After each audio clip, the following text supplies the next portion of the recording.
Bonjour à tous, émission exceptionnelle en ce dimanche matin, à 3 jours de la sortie du nouveau James Bond Spectre. On a la chance d'être les seuls à pouvoir conduire cette Aston Martin conçue exprès pour le film, cette DB10. On vous en parle juste après le sommaire. Exclusif, les voitures de rêve du nouveau James Bond 007 Spectre. L'Aston Martin DB10, la Jaguar CX-75, nous vous dévoilons tous les secrets de tournage.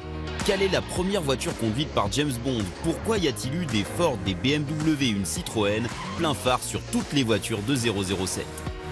Elle pourrait être la française la plus puissante de toutes, la Peugeot 308R hybride, jusqu'à 500 chevaux. En exclusivité, nos limites sur le circuit du Castellet avec Eric et Larry.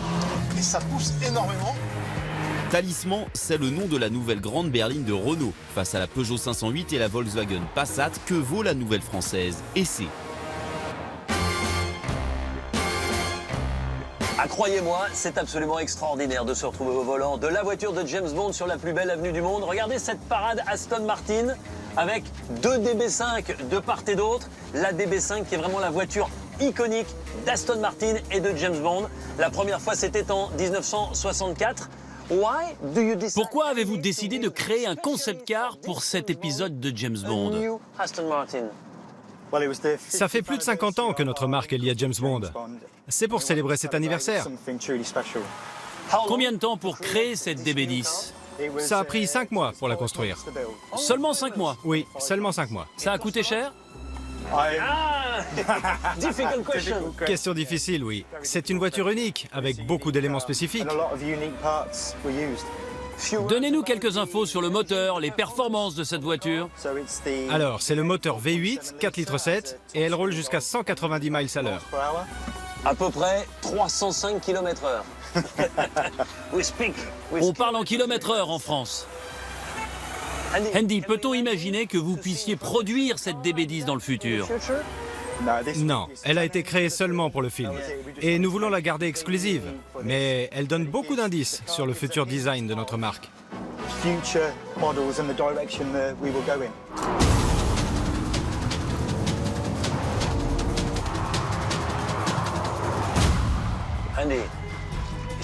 Andy, c'est capital pour Aston d'avoir ce contrat avec la multinationale James Bond. Je pense que la couverture médiatique que l'on a est incroyable.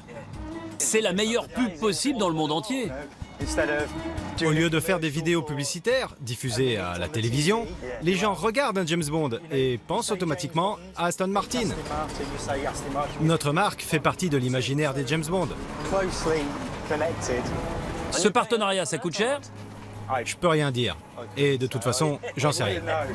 Allez, tout de suite, je vous repose le plein phare de la semaine et puis on se retrouve avec d'autres Aston Martin, d'autres voitures ayant appartenu à Mr. Bond, James Bond. En plus de 50 ans et maintenant 24 films, James Bond a conduit des dizaines de voitures différentes. Si Aston Martin est devenue sa marque légendaire grâce à la DB5 dans Goldfinger, saviez-vous que cette histoire d'amour automobile aurait pu être tout à fait différente? Le service commercial d'Aston Martin a dit nous, on s'en moque, on n'a pas besoin de ça pour vendre des voitures. Et finalement, il a fallu que la production insiste, revienne constamment à la charge pour qu'enfin Aston Martin prête 2 voitures pour le tournage et accepte de travailler avec les techniciens des studios pour créer cette voiture. Mais les tout premiers débuts de Bond se font au volant d'un petit cabriolet, dans le premier film de 1962, 007 contre Dr No. Dans le film, James Bond loue une petite Sunbeam Alpine. C'était une petite marque anglaise qui a disparu depuis très longtemps maintenant. Mais la voiture, dans la réalité, les producteurs l'ont louée à une dame qui habitait la Jamaïque. C'est tout ce qu'ils avaient trouvé d'à peu près sportif dans la région. Oui, dans les premiers films, le placement de produits n'est pas encore très répandu. Les choses changent vite. En 1971, dans Les Diamants sont éternels, Ford présente sa Mustang Mach-1. En 1977, la présence de la Lotus Esprit se fait aussi dans un but commercial. La marque réalise un joli coup. La Lotus Esprit venait de sortir et le responsable de la publicité chez Lotus a appris qu'un tournage était en route. Il est allé garer une des premières voitures devant les bureaux administratifs de la production en espérant que quelqu'un tombe sur cette voiture et que sa ligne futuriste pour l'époque séduise les producteurs. Et ça n'a pas manqué. Dans les 2 films suivants, James Bond conduit des voitures françaises. En 1981, la 2 chevaux jaune de Rien que pour vos yeux entre dans la légende. Citroën en profitera pour créer une édition limitée à 1000 exemplaires. En 1985, Roger Moore conduit une Renault 11 bleue dans Paris. Des cascades signées du célèbre Rémi Julienne. Et pour le rôle d'une voiture, on avait en tout 12 ou 13 véhicules. Parce qu'il y a le véhicule qui sautait, le véhicule qui se coupait en deux dans le sens de la longueur, qui se coupait en deux dans le sens de la largeur. Il y avait beaucoup de véhicules prévus pour en fait avoir le même rôle. 10 ans plus tard, Bond conduit une BMW Z3 dans GoldenEye, une idylle allemande payée environ 100 millions d'euros pour 3 films. La scène n'a aucun intérêt, elle dure peut-être 30 secondes, elle n'apporte rien au film. La voiture venait de sortir, il fallait vraiment la présenter pratiquement comme une publicité. Même chose ou presque pour la BMW Z8 dans Le Monde ne suffit pas en 1999. Depuis, Aston Martin est revenu en force, avec la V12 Vanquish et ses gadgets sur la glace dans Meurt un autre jour, la DBS dans Casino Royale, et même la mythique DB5 maltraitée dans Skyfall. Difficile aujourd'hui d'imaginer James Bond derrière un volant autre que britannique, mais qui sait, tout dépend du chèque.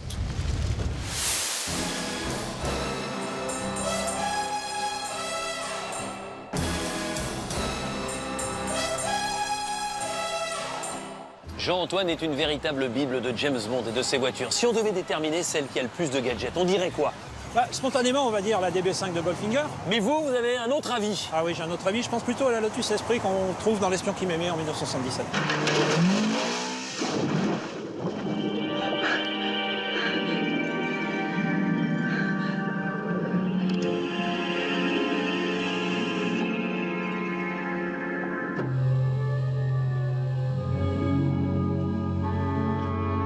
C'est une voiture sous-marine, personne s'y attendait. J'avais lâché un missile qui va aller pulvériser un hélicoptère qui passe juste au-dessus. Il y a une splendide créature. On y est avec vous, hein?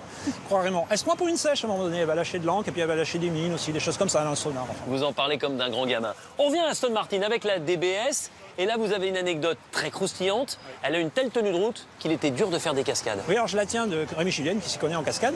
Il me disait qu'elle, comme elle voulait vraiment pas sortir de la route, ils avaient mis un tremplin pour la faire sauter en l'air. Et c'est comme ça qu'elle a fait 7 tonneaux 3/4 qui l'ont permis de rentrer dans le Guinness des records.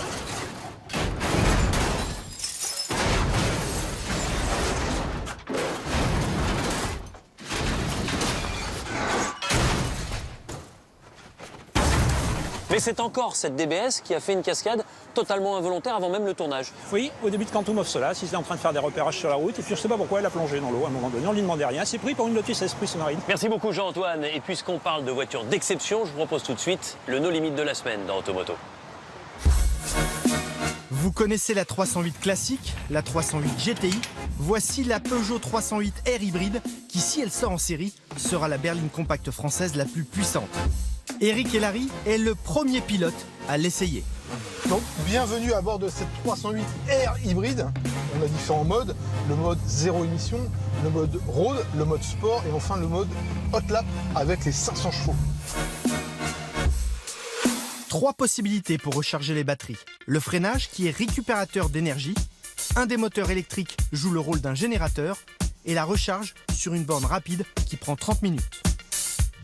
Là, on est en sport, donc 270 chevaux plus 115. On est pratiquement à 400 chevaux déjà. Regardez. Et ça pousse énormément, en toute sécurité grâce aux 4 roues motrices. En tout cas, une précision de pilotage merveilleuse. Le petit volant, c'est un régal. Changement de cap rapide. Une voiture qui prend peu de roulis. Quel couple! Regardez, on est en 3e à la sortie d'une épingle. Ça repart sans brancher. On a le mode zéro émission. On passe de sport à ZEV, zéro émission. Et là, on se retrouve en électrique. Plus un bruit. Quel bonheur! La 308 R hybride est bicolore, c'est la marque des voitures sportives chez Peugeot. À l'avant, des énormes prises d'air pour refroidir le moteur thermique 1,6 litre turbo. Et ici, en orange, le premier moteur électrique, le deuxième est dans le coffre, sous le réservoir d'essence de 50 litres. À l'intérieur, un nouveau textile habille le tableau de bord et les contreportes. À noter, les 4 sièges baquets en cuir. C'est Bruno Famin, le directeur de Peugeot Sport, le père de cette supercar. Moi, je ne suis pas pilote, je suis un utilisateur lambda. Elle peut être docile en usage quotidien et elle a un système de régénération d'énergie incroyablement efficace qui nous permet de disposer toujours de cette réserve de puissance phénoménale. Nous avons deux voitures, deux 308 R hybrides, une voiture plutôt présentation salon, c'est celle qui est derrière nous, et puis une voiture de développement. Comme son nom l'indique, elle sert à nos essais de mise au point avec nos ingénieurs, avec nos pilotes d'essai. Donc elle n'a pas vocation à être prêtée. Néanmoins, s'agissant d'Eric et Larry, avec qui on a une très belle histoire, notamment la victoire au Mans en 93, et s'agissant d'Automoto, on est prêt à faire une exception et à vous la confier cet après-midi. Attention, ça devrait pousser un petit peu quand même. Je freine, j'accélère, et c'est parti. Waouh, ça pousse quand même largement fort. On a un 0 à 100 qui va être atteint en moins de 4 secondes. Et aux 400 mètres, en 12,5. Ah ouais, là c'est quelque chose d'incroyable. Quelle auto! Ça pousse velu. Un petit coup de survirage, c'est très sympa. C'est juste irréprochable. Voyons voir le rapide. Le gauche, il passe à fond sans aucun problème. Sur les vibreurs, elle est royale. Franchement, c'est une réussite à tous les niveaux. Ah bah oui, ça va. Alors Eric, qu'est-ce que t'en penses? Beau travail. Pour une voiture de développement, je dois dire que tout fonctionne à merveille. Juste un petit truc, est-ce qu'elle pourrait pas freiner un tout petit peu mieux grâce à ses 4 roues motrices?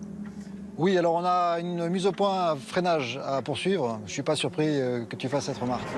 Donc, Bruno, cette voiture est pratiquement aboutie. Est-ce qu'elle va être commercialisée? C'est la grande question quand même qu'on se pose.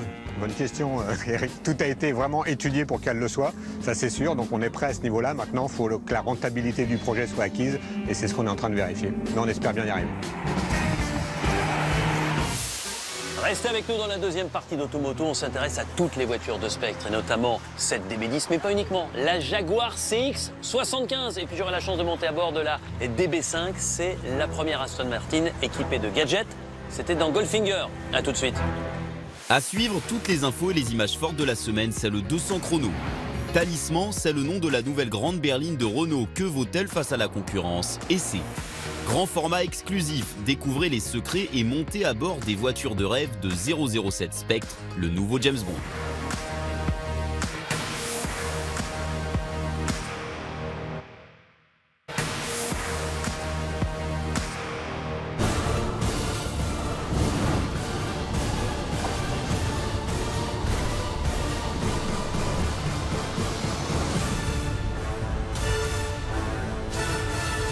C'est la deuxième partie d'Automoto spéciale James Bond. Je suis maintenant à bord de cette Aston Martin DB5. C'est incontestablement la voiture mythique de James Bond. On l'a vu apparaître en 1964 dans Goldfinger.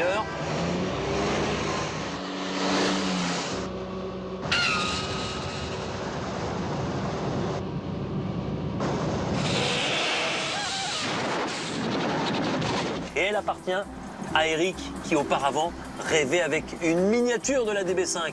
Mais finalement, votre rêve est devenu réalité il y a 8 ans. Oui, quand j'étais gamin, je jouais avec et j'ai toujours rêvé d'avoir la voiture et maintenant, j'ai la chance de pouvoir l'avoir. 1000 exemplaires grosso modo produits. Aujourd'hui, c'est une voiture qui vaut 1 million d'euros. Pourquoi la DB5? Qu'est-ce qu'elle a de particulier? C'est la voiture mythique James Bond. C'est surtout une voiture faite à la main, une vraie Aston Martin et qui a le design italien. Alors c'est un mélange parfait de l'Angleterre et de l'Italie. Alors, cette voiture-là, c'est aussi, dans Goldfinger en 1964, la première voiture de James Bond équipée de gadgets. Vous le voyez, alors on va les décrire avec cette miniature. Vous avez ici les mitrailleuses à l'avant, vous avez ici la protection pare-balles à l'arrière, la possibilité d'avoir le siège éjectable et puis une réserve d'huile que l'on pouvait déverser sur la route pour provoquer les accidents de tous les ennemis. C'est une voiture absolument sublime. Il va falloir rendre la DB5. Je vais juste garder la miniature tout de suite. C'est le 200 chrono, l'actualité de la semaine dans Automoto. Et puis dans quelques minutes, restez avec nous. On sera avec Mr. James Bond, Daniel Craig en personne.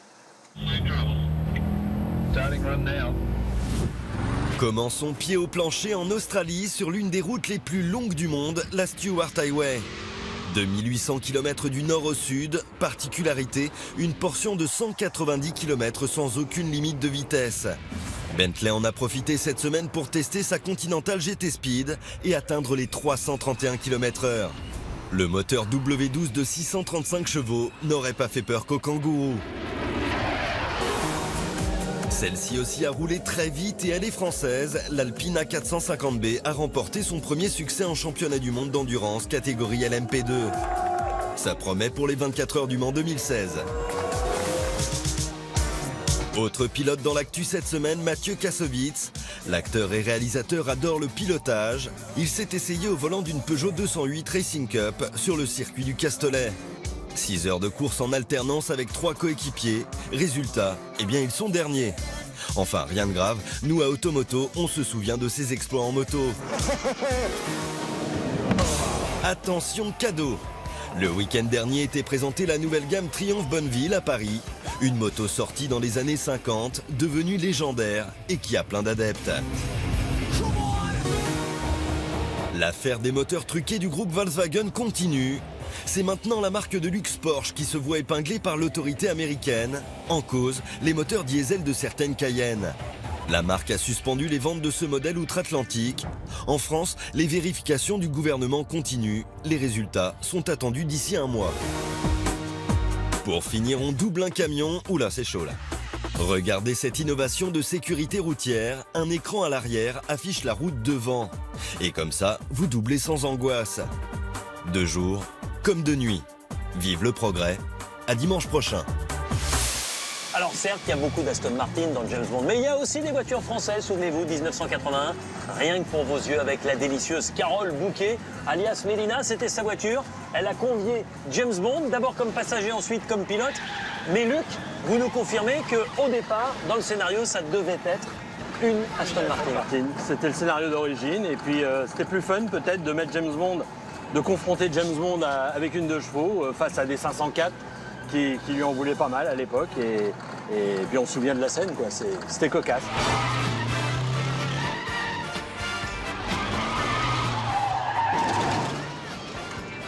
Alors elle devait être bleue au départ, la 2 chevaux, pourquoi elle est jaune? Absolument, je crois que c'est la production et puis surtout Citroën qui avait mis à disposition des voitures.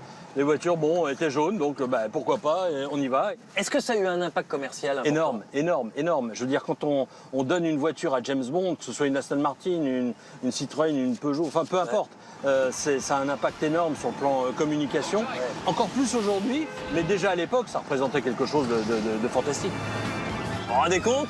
On se retrouve à la place de James Bond. Alors, Luc, vous êtes Carole Bouquet, je suis James Bond ou voilà, c'est un peu ça le problème, il va falloir qu'on en cause. Je vais être obligé de vous quitter très rapidement.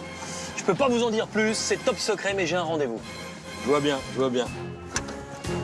Merci monsieur, bonjour. Tout de suite, c'est l'essai de la semaine dans Automoto. Et juste après, j'ai rendez-vous dans une suite, ici, avec James Bond en personne, Daniel Craig. À tout de suite. Merci.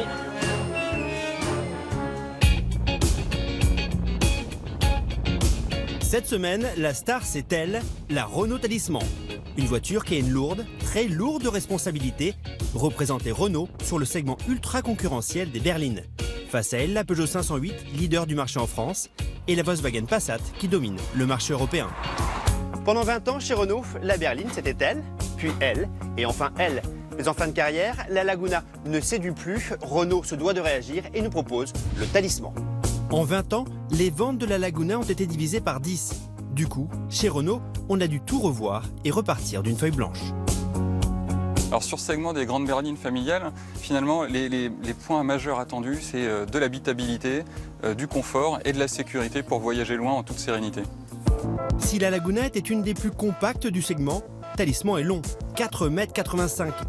Grosse nouveauté, le haillon a été oublié, place à une voiture tricorps. De profil, une silhouette élancée avec une surface vitrée effilée vers l'arrière qui lui donne des airs de coupé 4 portes façon Audi Sportback. Devant, la large calandre typique des nouveaux modèles Renault avec cet énorme logo. À l'intérieur, le style est épuré, la finition est soignée, même si certains plastiques laissent encore à désirer. Sur notre version d'essai haut de gamme, les sièges sont ventilés, chauffants et même massants. Au milieu de la console centrale, un écran 8,7 pouces, tout simplement le plus grand dans cette catégorie. Derrière, les passagers bénéficient d'énormément de place. Côté coffre, c'est juste gigantesque. Regardez ce bagage, il fait 1,10 m de haut. Je peux le rentrer dans sa longueur. Ça, c'est extrêmement rare. Par contre, pour aller chercher les bagages au fond, ça risque d'être un peu plus compliqué. Allez, direction le sud de Florence, dans la magnifique région du Chianti.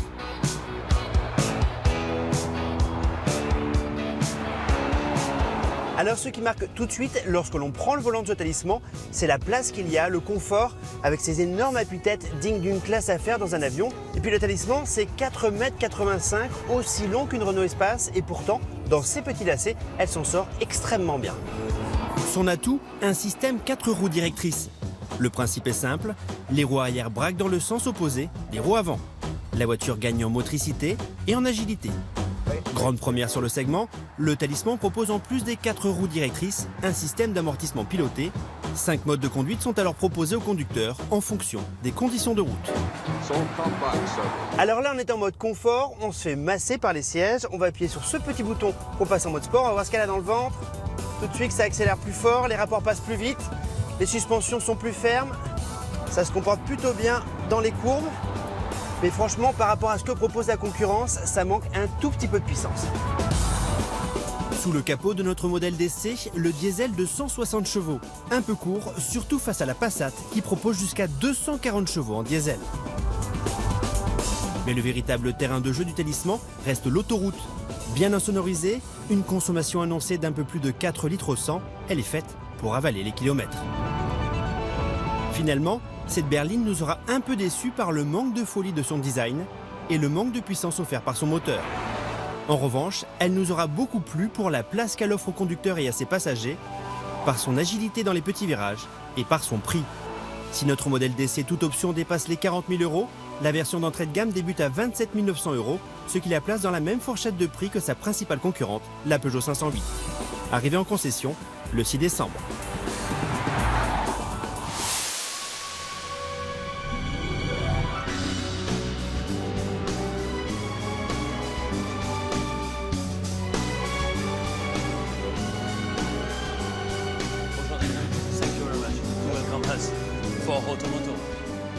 Quelle fut votre première voiture? C'était une Datsun. Oui, une voiture très rustique qui ne m'a pas coûté cher. Aujourd'hui, j'ai une Audi que je conduis tous les jours. Et sinon, j'ai aussi une Aston Martin. La V12 Roadster? Oui, la Vantage. La Vantage. Je la conduis occasionnellement, surtout quand la météo est bonne, qu'il y a du soleil. Quelle est votre voiture préférée? Parmi toutes? Eh bien, je dirais que c'est la Citroën Maserati. La SM? Oui, oui. Une française? C'est formidable! Oui, c'est une magnifique voiture. Il est difficile aujourd'hui d'en trouver une en bon état, mais c'est une voiture si belle à regarder. Vous aimez conduire? Oui, j'apprécie surtout les longs trajets. Je vis aux États-Unis et c'est l'endroit idéal. Quand j'ai un moment de libre, j'aime prendre ma voiture et juste partir quelque part. Quand vous êtes en famille, est-ce que vous laissez parfois le volant à votre femme? Oui, mon épouse est une très bonne conductrice. Vous aimez donc vous faire conduire par madame? La plupart du temps, quand c'est elle qui conduit, je m'endors, immédiatement. Comme un enfant sur la banquette arrière. Comment s'est déroulée la cascade à Rome? C'est vraiment une séquence spectaculaire. Et j'ai même conduit un peu. Réalisez-vous parfois vos propres cascades? Oui, un tout petit peu, mais pas beaucoup. Je m'en tiens à un principe. C'est un film, je veux que la meilleure personne fasse le travail. Dans Spectre, vous conduisez deux incroyables Aston Martin, la DB10, la nouvelle, et puis la DB5, à la fin du film. Alors, quel est votre préféré? Eh bien, ça dépend de la météo le matin, s'il fait froid ou non. Si c'est une matinée très froide, je préfère la DB10 parce que je sais qu'elle va démarrer tout de suite. S'il fait beau, je prends la DB5. Merci beaucoup Daniel. Dans le grand format de la semaine, tout de suite, on vous parle des secrets de toutes les voitures de Spectre. Évidemment l'Aston Martin DB10, mais pas uniquement, il y a aussi la voiture du méchant, la Jaguar CX-75, sans oublier les Defender que vous pourrez voir très à l'aise sur la neige en Autriche. C'est le grand format de la semaine avec Pierre Galassio.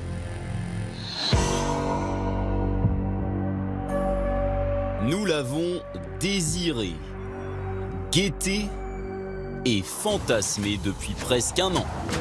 La nouvelle voiture de James Bond s'est finalement livrée à nous le mardi 29 septembre dernier à Mougins, dans les hauteurs de Cannes. Et même le camion qui la transportait avait la classe.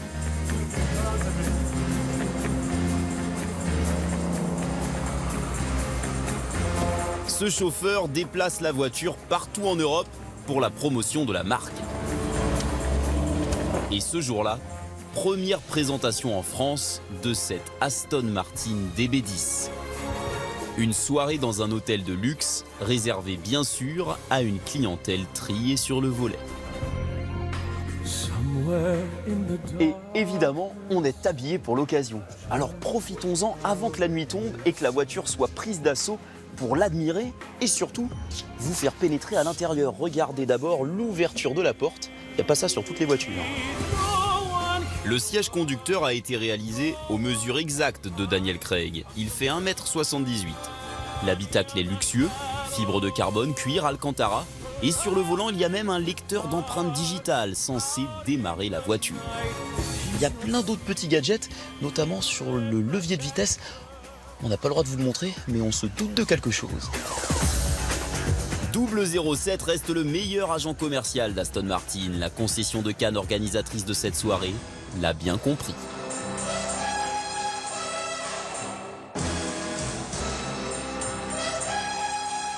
Elle est magnifique. Sublime.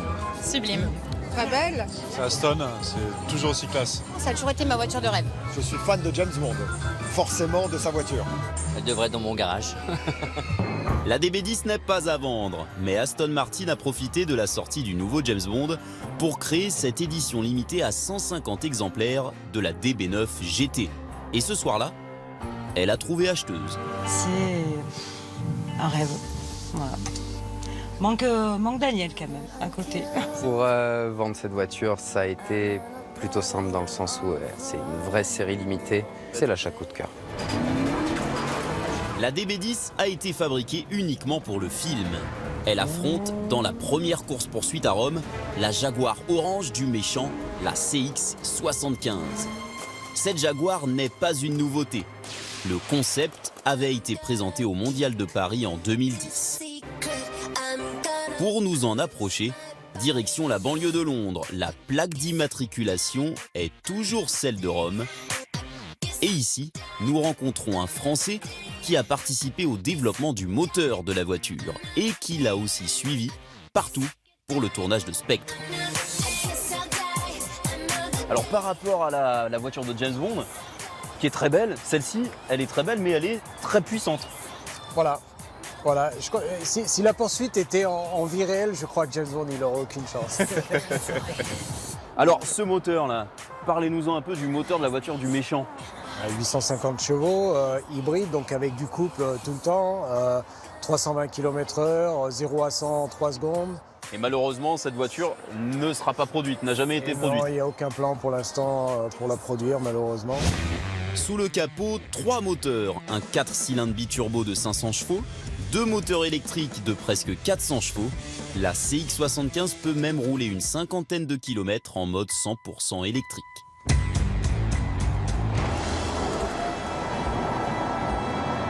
Là, on a une version toute électrique, mais en fait, pour les cascades les plus spectaculaires du film, c'est pas une version électrique. Ah non, la voiture de cascade, c'est un châssis tubulaire avec le gros V8 de la F-Type, qui a un moteur extraordinaire, plein de couple, super facile à utiliser. Quelles cascades, quels moments ont été les plus spectaculaires, les plus rigolos, les plus enthousiasmants pour vous? Quand on a descendu les escaliers, à la première descente, le cascadeur a perdu contrôle de la voiture a failli tomber dans la rivière, dans le Tibre. Et là, on a tout eu peur, donc on a cassé un peu un morceau de la voiture, on l'a poussé, on a dû changer un cardan avec les pieds dans l'eau, parce qu'il y avait une crue. Ça, c'était un moment qu'on n'est pas prêt d'oublier. À 3 h du matin, au milieu de Rome, c'était assez intense. 850 chevaux pour la Jaguar, 436 pour l'Aston Martin. Sur le papier, il n'y a pas photo, James Bond devrait être battu à plate couture. Et c'est bien normal. La CX-75 fait figure de vitrine technologique pour Jaguar. La DB10 annonce le design des futurs Aston Martin. Ce duel a lieu à Rome. 6 semaines de tournage en mars dernier, plus de 500 personnes, des ponts fermés, des rues bloquées, pour accélérer fort, presque sous les fenêtres du pape. C'est un tournage dont je me souviendrai toute ma vie. Toutes les cascades sont réelles. On a utilisé les effets spéciaux seulement pour faire disparaître des câbles et des équipements de sécurité. Sinon, tout est pour de vrai.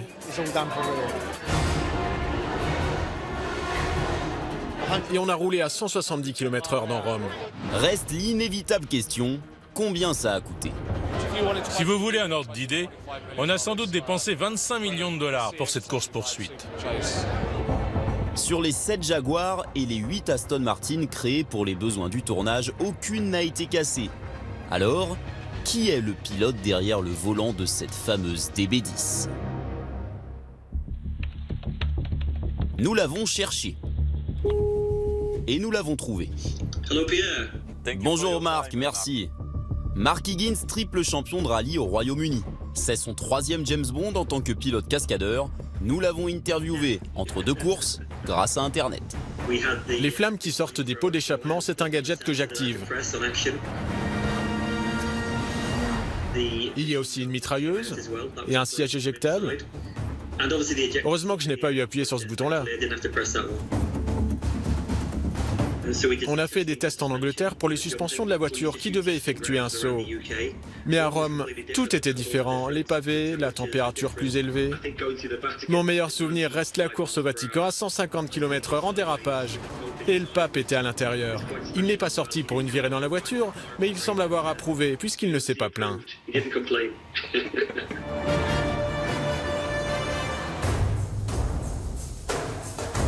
Vous protégez quelqu'un.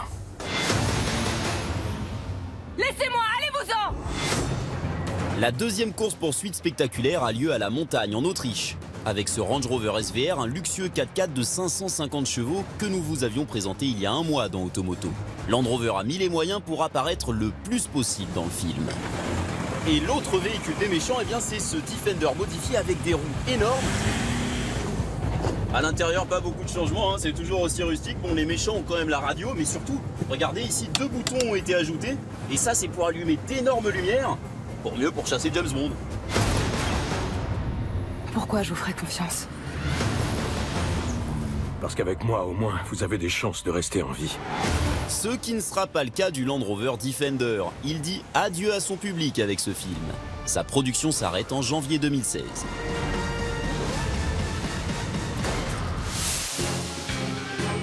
Voilà, j'espère que vous avez apprécié cette émission. On termine au volant de la mythique DB5. Le film Spectre sort mercredi sur vos écrans. Tout de suite, vous avez rendez-vous avec l'équipe de Téléfoot. Je vous souhaite un excellent dimanche et à la semaine prochaine. Salut!